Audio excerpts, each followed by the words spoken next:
Eh bien voilà, mes chers amis auditeurs, vous êtes toujours bien branchés sur la RVLD, la radio qui diffuse l'Évangile par les ondes, 24 heures sur 24. Et en ce moment précis, nous sommes dans l'émission Témoignage, votre grand rendez-vous du samedi matin, 9h-10h sur la RVLD. Et ce matin encore, nous avons un invité qui est là avec nous, qui va témoigner pour la seule gloire de notre Seigneur et Maître Jésus-Christ, pour nous dire un jour ce qu'elle était dans son passé, comment elle a fait un jour pour rencontrer notre Sauveur et Maître Jésus-Christ. Donc, je veux commencer par la saluer et suite à ça, elle va se présenter aussi.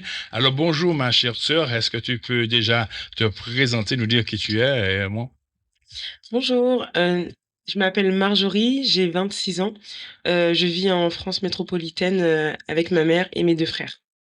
Voilà, tu es majoré, donc tu vis en métropole. Donc, il veut dire que tu n'es pas de la Guyane, tu viens tout juste d'arriver là, toute fraîche arrivée, c'est ça? C'est ça, bah, ça va bientôt faire 2 semaines là, Ah ouais, 2 semaines. mais ouais, 1er séjour en Guyane. D'accord, c'est la première fois que tu viens ici, hein, n'est-ce pas? Oui. Au premier abord, qu'est-ce que tu peux dire de la Guyane? Ce que tu as Heu, vu, quoi, en fait. oui, bah, très, très joli. Je pensais pas que c'était comme ça, mais belle surprise et puis, non, tout s'est très bien passé, même, l'adaptation, au climat, j'ai pas eu de soucis par grâce donc vraiment non, très contente et puis, bah, comme on connaît les bien-aimés déjà depuis Rouen donc bah, c'est un plaisir de les retrouver et de passer, bah, plus de temps avec eux parce que, bah, souvent on a des contacts à distance mais voilà, là on profite et on a bien profité, ouais. Amen. Voilà, Marjorie, donc on te connaît pas vraiment, donc on va apprendre à te connaître à travers de ton témoignage. Parle-nous un peu de toi, Marjorie, de ton enfance. Qui était Marjorie? Alors, donc je suis née dans une famille, non chrétienne. En fait, on était catholique, mais même, en étant catholique, en fait, on pratiquait pas, on n'allait pas forcément, à l'église le dimanche ou autre, ou le catéchisme non plus. En fait, ouais, on y allait, ouais, je dirais pendant les événements, mais sans plus, quoi et enfin, j'ai pas trop de souvenirs parce que j'étais, plus jeune, mais pour moi, on parlait pas forcément de Dieu et puis, en fait, ce qui s'est passé, c'est en 2008, mon père est décédé et donc du coup, donc on est resté bah, avec ma mère, et mes 2 frères et en fait, c'est à partir de là où, bah, la notion de Dieu a commencé à rentrer un peu plus.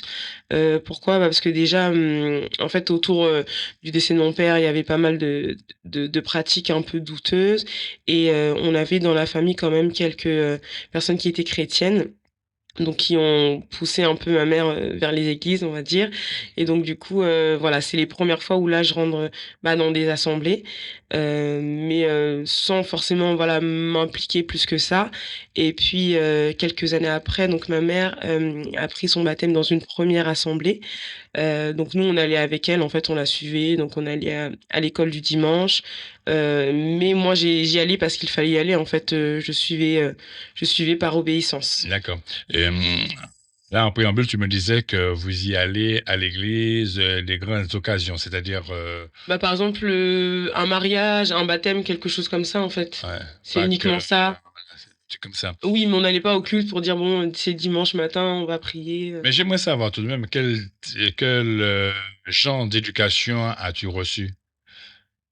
Bah, du coup, essentiellement, éduquée par ma mère parce que, du coup, quand mon père est décédé, j'avais, 9 ans. 9 ans, donc en fait, bah, l'essentiel de mon éducation, ça a été fait par ma mère donc voilà, elle a été, enfin strict, en fait ce qu'il faut quoi. Elle a été, voilà ce qu'il faut, voilà, elle s'est sacrifiée, voilà pour nous. Elle nous a suivis, voilà dans nos études et cetera, pour s'assurer, bah, que qu'on fasse le travail comme il faut et puis, non, on l'a toujours respecté et cetera, voilà, ça c'est ça. À un moment, lors de notre rencontre, tu me disais qu'il y avait un cousin qui priait pour vous. Pourquoi? Parce qu'il y avait des mauvais esprits, il y avait quelque chose. Oui, en fait, ça, c'était dans cette phase-là, en fait, quand on a commencé, du coup, à s'approcher un peu, des églises, c'était pas un cousin, en fait, mais on a rencontré, bah, du coup, des personnes et qui avaient, en fait, prié pour nous et moi, le seul souvenir que j'ai, en fait, c'est qu'il avait dit que, en gros, autour de nous, il y avait des mauvais esprits qui rôdaient donc en fait, je pense que c'est pour ça aussi que ma mère, du coup, a s'est impliquée un peu plus dans le fait d'aller, Mmh. à l'église et puis, donc voilà, donc on allait comme ça et par la suite, après, elle s'est fait baptiser. Donc, quand tu parles des églises, C'était catholique ou Non, non, pas catholique. c'était évangéliste? Ouais. Donc, elle pense que c'est là, en ce moment-là, on avait la force, la puissance de chasser les mauvais esprits ou quoi?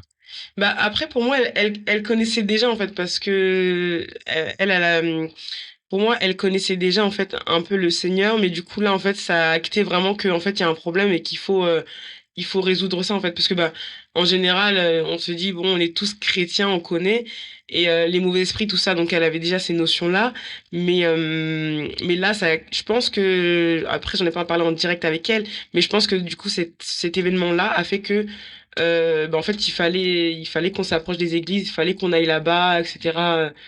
Pour aller mieux, quoi. Et puis, même moi, du coup, comme j'étais plus grande, en fait, j'étais pas très, très à l'aise. Donc, voilà, j'ai eu un suivi psychologique, etc. Mais je pense que voilà, le fait de s'être approché du Seigneur, en fait, ça a lancé le truc, quoi, pour vraiment nous sortir bah, de ce deuil-là et puis d'avancer et après bah, cheminer pour arriver jusqu'au Seigneur. Et à cette époque-là, tu as commencé aussi à fréquenter les églises, l'école du dimanche, etc. Mais comprenais-tu, toi, en qualité, ou ton regard d'enfant, comprenais-tu quelque chose à tout cela? Oui, oui, je comprenais parce que du coup, moi, donc pour mes études, en fait, j'ai été inscrite que dans des établissements catholiques. Donc, il y a toujours des petits temps, en fait, d'enseignement où on nous parle, on nous parle de Dieu, donc des événements un peu classiques. On va nous parler de Noël, de Pâques, etc. Et puis, j'avais fait aussi un peu de catéchisme. Et puis aussi, ce qu'il faut savoir, c'est que du coup, dans cette phase-là, ma mère avait été OK pour que, en fait, je fasse un processus pour faire mon baptême. Et en fait, donc j'avais commencé des étapes, etc. Et après, on n'a jamais su pourquoi. Enfin, maintenant, je sais que c'est le Seigneur, mais en fait, j'ai jamais été au bout. Et du coup, je me suis jamais faite baptiser chez les catholiques, parce qu'après, bah, ma mère, comme je vous le disais, s'approchait vraiment des églises de vérité. Donc du coup, ça s'est jamais fait. Mais j'avais du coup déjà les connaissances, on va dire, au niveau historique. Mais il y a des questions qui reviennent souvent quand je rencontre que les gens pour témoigner concernant l'adolescence. Étais-tu du genre influençable? Tu disais avoir testé des choses, c'était quoi? Oui, influençable. Bah, j'aimais beaucoup mes copines. On aimait bien, voilà. Après le collège, tout ça, traîner un peu dehors. Même les garçons aussi. Et puis, ouais, cigarettes aussi. Même voler dans les magasins, etc. En fait, c'était vraiment on était ensemble quoi, Mm. on était ensemble et puis je me rappelle aussi qu'à l'école j'avais bah, parce que du coup à l'école non plus j'étais pas sérieuse et on faisait un peu le bazar quoi et Mm. puis une fois on avait été convoqué du coup en conseil de discipline individuellement et moi quand il m'avait prise il m'avait dit mais on sait que toi en fait t'es pas leader on sait que toi en fait si on te met à part en gros on sait que non tu vas arrêter tout ça voilà c'est ça. Et effectivement, bah, c'est ce qui s'est passé. Ils m'ont mise de côté. Et là, bah, je me suis sentie un peu seule, en fait, sans mes amis. Donc, intérieurement, j'étais assez fâchée, assez frustrée. Mais avec le recul aujourd'hui, bah, je comprends que, en fait, Dieu commençait déjà à faire son travail parce que, à travers ça, en fait, ça m'a libérée, bah, des copines, des mauvaises fréquentations. Et comme aussi j'allais en parallèle à l'assemblée, en fait, voilà, il y a tout un travail qui se faisait, quoi. Puisque tu allais à l'assemblée, parallèle, tu allais à l'assemblée, mais au lycée, est-ce que tu avais rencontré des amis chrétiens? Oui, oui, oui, parce que bah, déjà, euh, il y a une...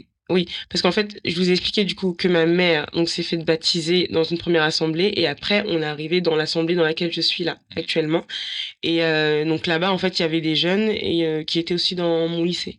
Ah, Dans mon d'accord. lycée donc voilà donc j'ai changé avec eux et puis en fait je me suis baptisée bah j'étais au lycée donc j'ai eu on va dire qu'une année où j'étais encore vraiment dans le monde Mm. et mais voilà, le reste, en fait, la fin de mon lycée, bah, du coup, j'étais convertie. Donc, tu t'es fait baptiser, tu avais quel âge? J'avais 16 ans. Tu t'es fait... Mais est-ce qu'au moins tu avais compris l'engagement que tu avais pris, au fait, en passant par les eaux du baptême? Oui, oui, oui, parce que du coup, je savais ce que ça représentait, mais en fait, j'avais un peu de mal au départ, parce que même si j'allais à l'assemblée, je savais ce que ça impliquait, le salut, l'enfer, mais en fait, je me disais, quand on me posait la question, souvent, mais toi, t'attends quoi pour se faire baptiser? Je dis, bah, en fait, je suis pas touchée, quoi, j'ai compris, mais sans plus, ça me fait rien, en fait. Oui, parce que lors de notre rencontre, tu me disais que justement, tu avais du mal te faire baptiser. Oui, voilà, c'est ça en fait. Et Parce que moi, je me disais, mais ok, j'ai entendu, mais. Et alors, en fait, je suis pas poussée au point de dire j'y vais. Et surtout, je me dis, bah, c'est pas parce qu'il y a des jeunes de ma génération ou d'autres qui sont baptisés que je vais y aller juste pour après bah, être intégrée dans des équipes et faire partie d'un groupe. Moi, je voulais vraiment que bah, quand ça vient, quand je suis poussée, que j'y aille, quoi. qu'est-ce que tu as ressenti à ce moment-là? Un jour, le pasteur a lancé un appel et tu Voilà, t'es dit, bon, ben voilà, quelle était ta réaction à ce moment-là? c'est ça. Bah, en fait, quand il lance un appel, en fait, pour ceux qui veulent donner sa vie au Seigneur, donc du coup, je suis assise dans l'assemblée au milieu des jeunes. Et en fait, là, les premiers raisonnements qui viennent, c'est, bah, en fait, on va te voir si tu te lèves, qu'est-ce qu'on va te dire, on va se moquer. Donc, en fait, c'est plutôt la honte, en fait, qui me freine au départ. Mais en fait, ça va très vite parce que quand il lance l'appel, bah, faut y aller parce que sinon, il passe à autre chose. Donc, du coup, je me dis, non, mais ça, c'est une question de salut. Donc, du coup, je me lève, je me rappelle, et je trace. Et en fait, je regarde personne. Je regarde juste, voilà, tout droit devant. Et je me dis, OK, j'y vais. Et là, le pasteur, du coup, prie pour moi. Bah, pour tous ceux qui s'étaient levés. Après, je sais même plus si on était plusieurs, parce qu'en fait, vraiment, j'étais focus. Et, euh, et du coup, voilà. Mais cette prière-là, en fait, moi, j'ai pas réalisé que ça avait un impact et que c'était comme déjà un premier engagement. À tous les cas, ça t'a permis de remettre de l'ordre dans ta vie, puisque tu as rencontré Christ, tu as pris cet engagement de passer par les eaux du baptême. Mais après le baptême, tu as connu des attaques. Oui, donc après le baptême, Puisque tu me quelques disais, mois pourquoi après, pensais-tu de ne pas recevoir la puissance qu'en fait? Est-ce qu'on parlait de ça? oui, oui, oui, oui, mais en fait, donc après le baptême, oui, donc j'étais quand même attaquée, voilà, par l'intimidation, voilà, la tristesse, etc. Il y a beaucoup de choses qui se mélangeaient, même mon père qui revenait dans l'affaire, etc. Et puis la nuit, j'étais vraiment pas en paix et tout ça, et voilà, je faisais un peu de cauchemar. Et en fait, le truc, c'est que bah, je traversais ça au début toute seule. Je traversais ça toute seule en priant, mais du coup, j'étais bah, bébé spirituel. Donc, en fait, prendre autorité, tout ça, c'est des choses que je savais pas faire. En fait, il suffisait d'une intimidation et ça y est, bah, voilà, j'ai peur, quoi. Et donc, du coup, ouais, je suis restée quand même longtemps comme ça. Donc, j'écoutais quand même la louange et tout ça. Et en fait, ce qui me freinait, je me disais, oh là là, mais j'ose pas aller voir quelqu'un, en parler ou quoi. Et en fait, bah, un jour, voilà, j'ai décidé d'en parler du coup à un des responsables de l'époque. Et là, bah, du coup, il m'a accompagné, voilà, vraiment pendant un temps, pendant la prière. Enfin, il m'a accompagné dans la prière pendant un temps. Et après, je me souviens qu'un jour, il m'a dit, mais en fait, tu sais ce qu'on fait là, le fait que je prie pour toi et que, en gros, tu te sentes mieux. Mais en fait, il faut comprendre que ça aussi, enfin, toi, tu peux le faire dans le sens où le Dieu que je prie, en fait, tu peux aussi, bah, toi, l'invoquer et être libéré. Et en fait, c'est ça que j'avais pas encore saisi parce que moi, je me disais, ben, quand lui va prier, en fait, Dieu va agir à travers lui parce que moi, bah, j'ai pas la force ou pas, peut-être pas assez la foi. Et du coup, quand il m'a dit ça, donc c'est là où j'ai commencé, bah, du coup, voilà, à prier par moi-même.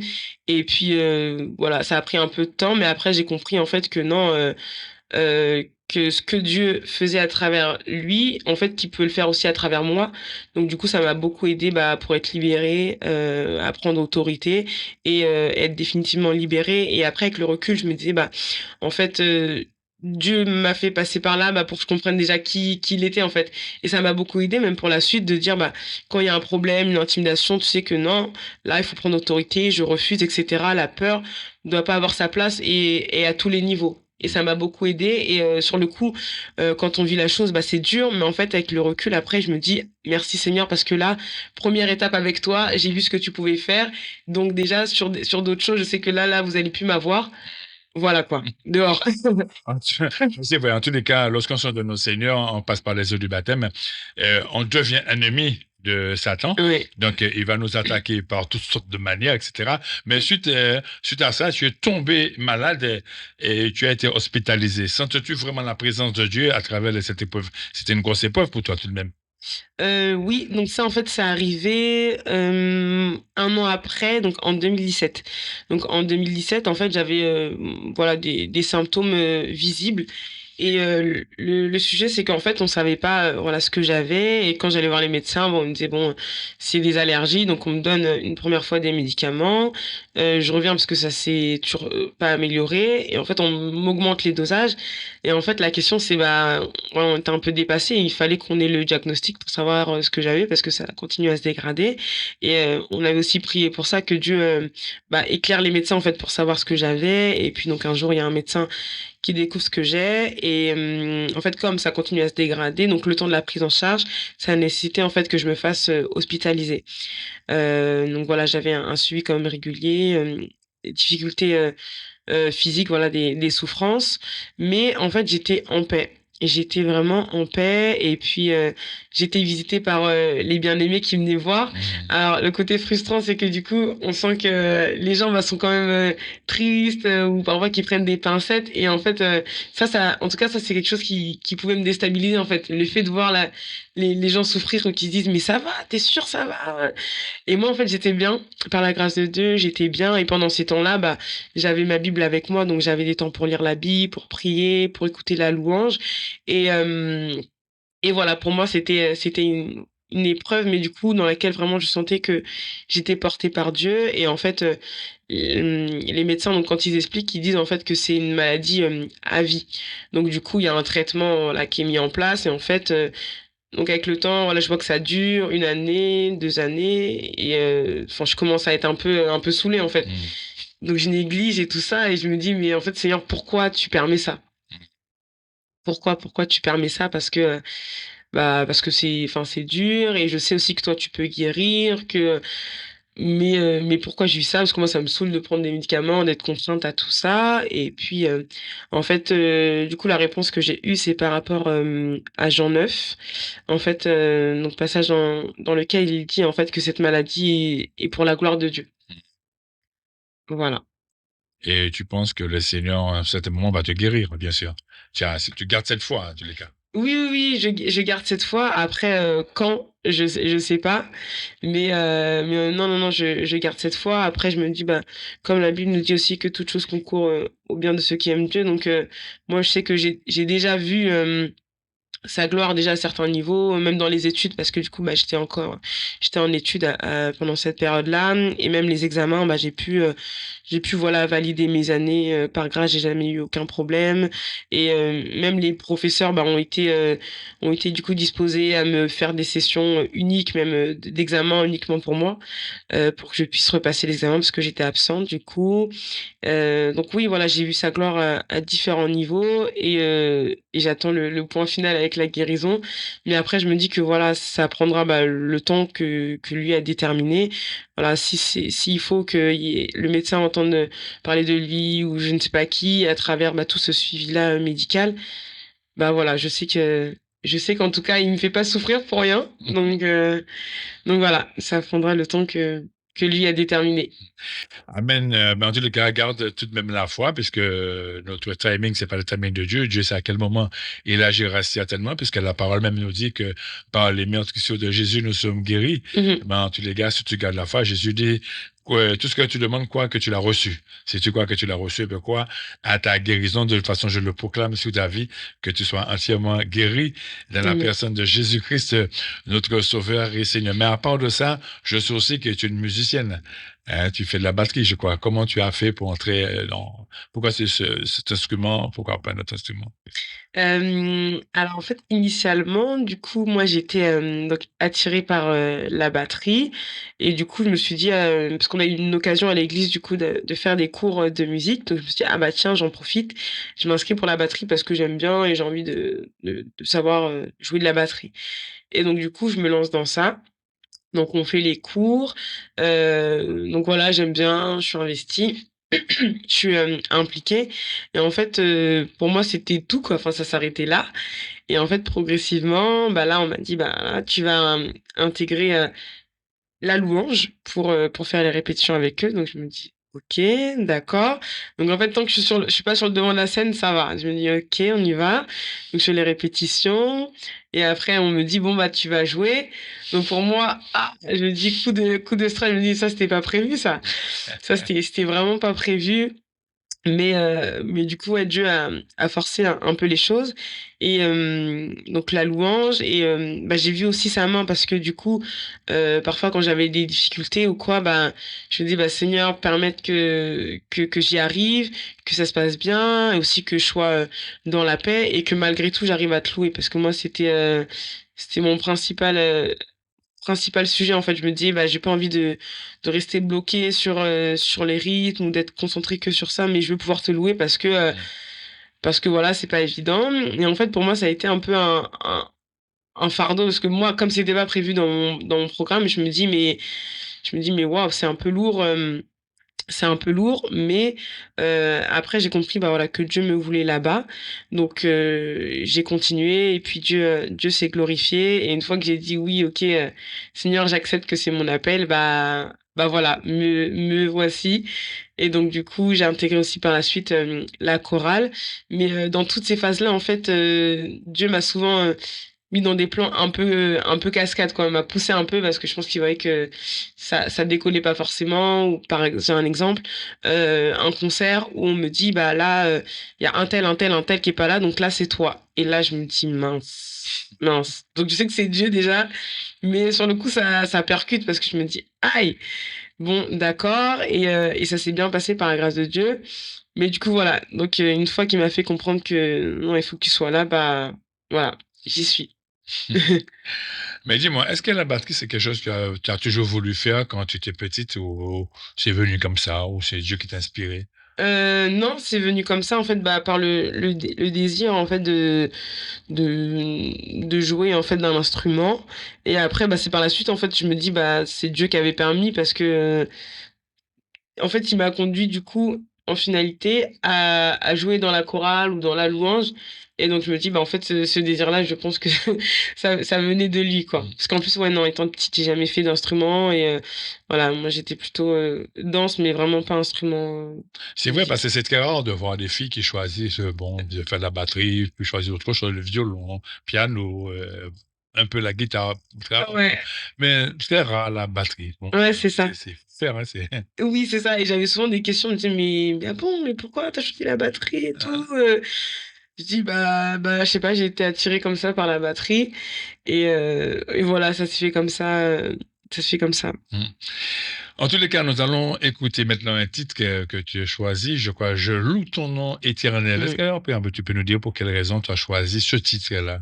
Je loue ton nom éternel. Est-ce que c'était le moment de ta maladie qui t'a permis de ce moment crucial pour toi que chercher la face de Dieu dans la maladie ou quoi?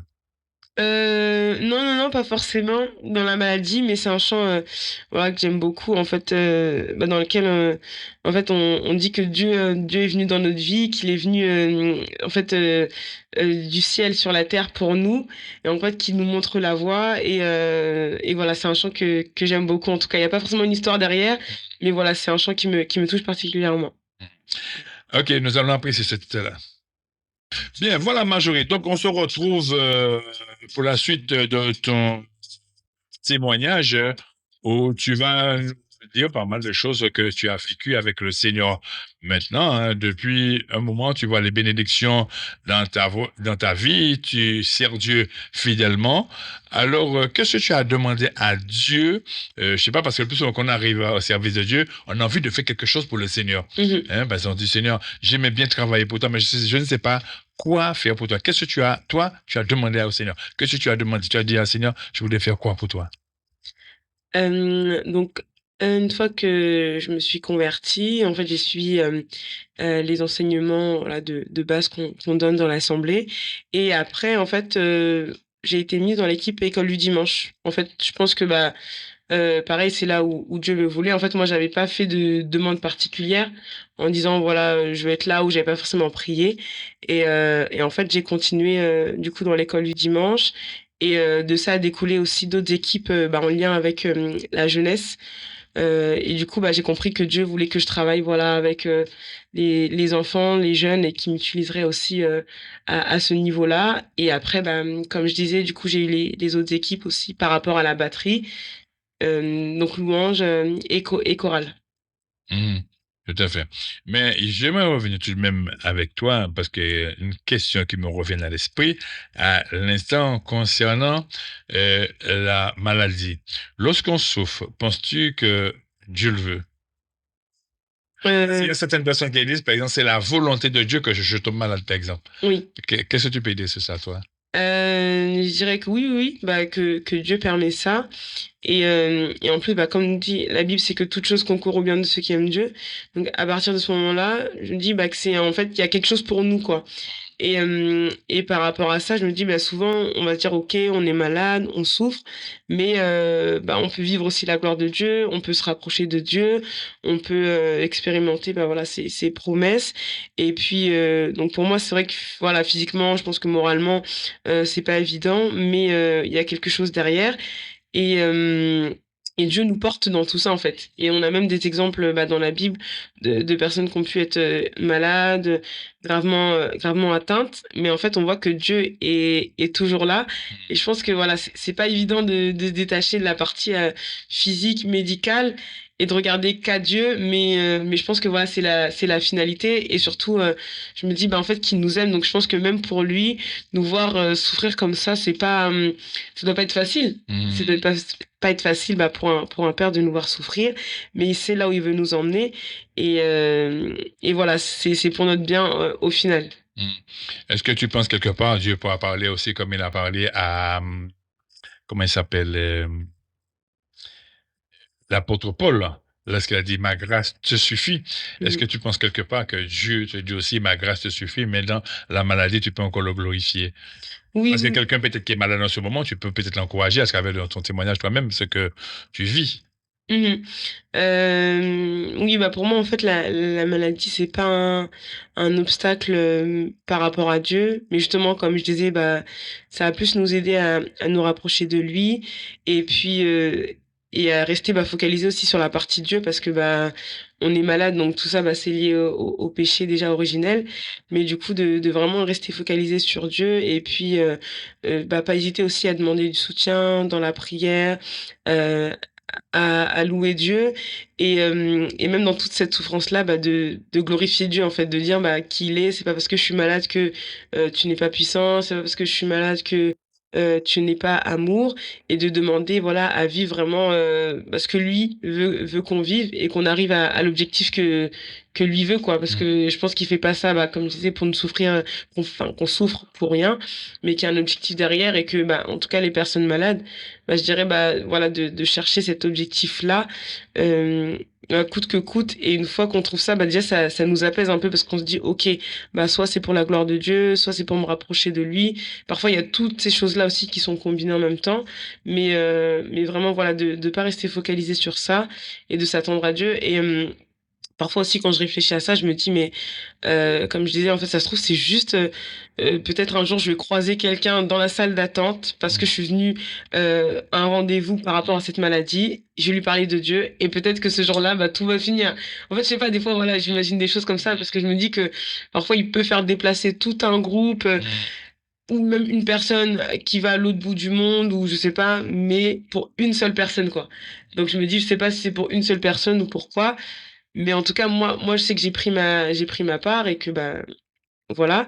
Mais je me dis, voilà, peut-être c'est pour le salut d'une âme, je sais pas, d'une pharmacienne ou quoi. Donc voilà, même pour les personnes qui sont malades, de se dire, bah, il y a un objectif derrière. C'est pas souffrir pour souffrir. Rappelle-moi ton âge, tu m'avais dit que tu as 26 ans. 26 ans. Mm. À 26 ans, lorsqu'un médecin fait un diagnostic, bon voilà, tu as une maladie à vie, comment tu peux dire ça par rapport à la parole de Dieu? Bah, au départ, c'est difficile, en fait, parce que on te dit à vie, donc réflexe, je refuse. Ah ben oui, Alors, ouais, comment? je refuse parce Ouais. que je me dis, je me suis dit non, moi, le Dieu que je connais, ben, on nous parle voilà, d'un Dieu qui guérit, qu'il est tout puissant. Donc même si voilà, il y a le diagnostic des médecins, je me dis non, non, non, Seigneur, moi je sais que tu es tout puissant et je vais pas rester bah, sous cette parole-là, en fait, de dire que c'est à vie, que le traitement ce sera à vie. Donc voilà, pour moi c'est du temporaire en fait. Même quand le médecin, voilà, même si le médecin dit que c'est à vie, c'est du temporaire. Et en plus il n'y a pas d'explication par rapport à ça. Donc je me dis, c'est un temps, combien de temps, je ne sais pas, mais, euh, mais ça finira, ouais. par la grâce de Dieu. Tu as bien répondu lorsque tu m'as dit, effectivement, je refuse cette maladie dans le Mmh. nom de Jésus. Comme je disais au début, hein, notre timing, c'est pas le timing de Dieu. Dieu sait à quel moment qu'il agira certainement.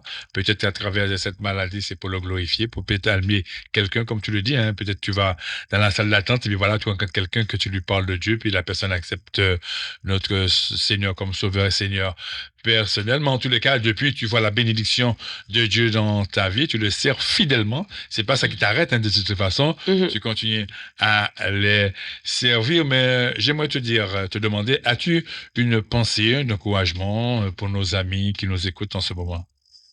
Oui, bah, toujours par rapport au passage, Romains 8, 28, qui dit que toute chose concourt au bien de ceux qui aiment Dieu et en fait, c'est de dire, même pour moi, en fait, c'est ce que je m'applique à moi-même. Je me dis: «Bah, OK, il m'arrive ça». On dit que toute chose concourt au bien, donc moi, je cherche le bien, en fait. On dit toujours, même si c'est négatif, c'est difficile, je me dis: «Non, non, moi, il faut que je trouve le bien. Seigneur, où est ma part?» Et après, bah, voilà, en général, Dieu répond, on comprend et parfois, bah, il y a un travail à faire, en nous-mêmes, voilà, des délivrances, des choses qui vont pas, des choses, peut-être pas réglées ou voilà, des points sur lesquels on lutte aussi avec Dieu Mm. et voilà, je me dis: «Il y a des choses qui» voilà, quand ça arrive, je me toujours réflexe, je me dis: «Où est le mon bien, quoi?» Mm. Même si c'est pas en fait, faut pas s'attendre à ce que ce soit un bien dans le sens, peut-être je suis bénie, enfin, au final, ça sera une bénédiction, mais plutôt dans le sens, qu'est-ce que Dieu veut m'apprendre? Qu'est-ce qu'il veut me dire? Qu'est-ce qu'il veut me montrer? Et parfois, ça peut être, bah, je sais pas, par exemple, on a un mauvais comportement, bah, tac, on a un cas et on comprend qu'en fait, on se comporte pas bien, il faut qu'on change par rapport à ça. Donc sur le coup, ça fait mal, mais en fait, au final, ça sera un bien parce que bah du coup, on va être délivré et au final, on remerciera le Seigneur de nous avoir fait passer par cette épreuve-là pour être changé et d'étape en étape. Voilà, ça vient au fur et à mesure et je me dis, bah, c'est quand même bien en fait qu'on ait toutes ces épreuves-là parce que finalement, parfois, on peut s'endormir, il y a la routine, on s'habitue, ok, on est converti depuis 5, 10, 15, 20 ans, mais en fait, Dieu il nous secoue un peu à travers ça et voilà, même si ça peut ne pas être évident, mais en tout cas, merci Seigneur quoi pour tout ça. Mais toi qui passes par ces épreuves, qu'est-ce que tu peux dire à quelqu'un en ce moment qui, parce que nous ne sommes pas tous forts, hein, dans la foi, qu'est-ce que Mhm. tu peux dire à quelqu'un, par exemple, en ce moment qui est malade ou qui n'a pas d'espoir, ou peut-être une maladie incurable, je ne sais rien, qu'est-ce que tu peux lui dire? Mhm.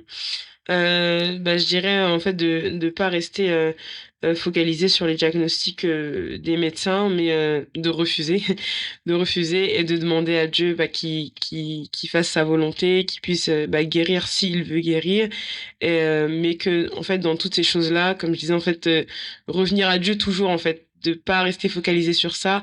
Mais et si c'est difficile, bah, voilà, qu'il peut y avoir la tristesse, le découragement, perte de foi, bah, en fait, de rappeler aussi à Dieu sa parole, de dire que même, voilà, il est censé aussi bah, nous soutenir, nous porter, il nous donne sa paix comme le monde ne peut donner.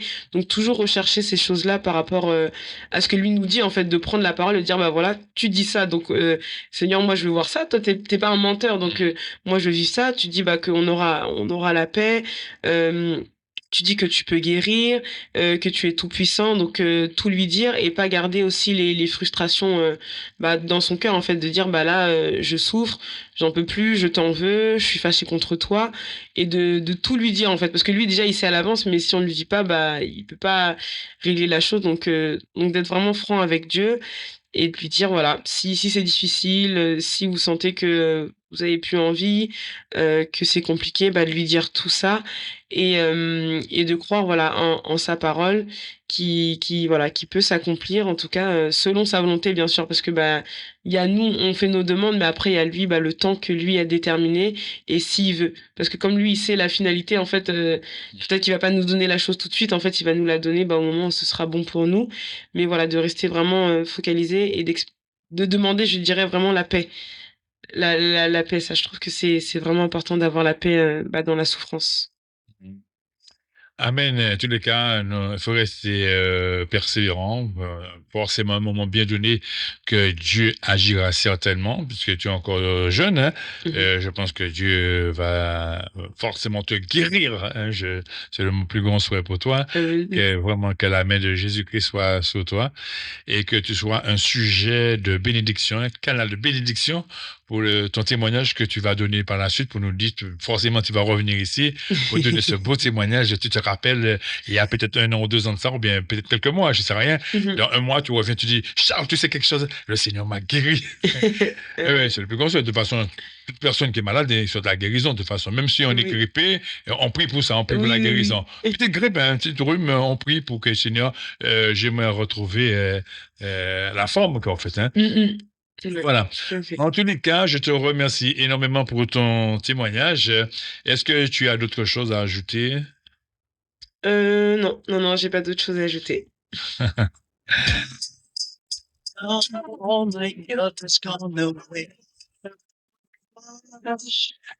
Eh bien, voilà, voilà, cher ami auditeur, c'était notre amie Marjorie qui était avec nous dans l'émission Témoignage. Marjorie, tu es en Guyane pour la première fois, je crois, c'est ça? Oui, c'est ça. C'est C'est ça, la d'accord. première. Donc, tu repars quand? On repart lundi. Lundi. D'accord. Eh bien, bon voyage sinon. Merci. Et tout de même, merci d'avoir répondu à notre invitation et puis mes salutations chez toi lorsque tu vas revenir là-bas. D'accord? Merci, gloire à Dieu. En tout cas, que Dieu vous bénisse. Merci beaucoup.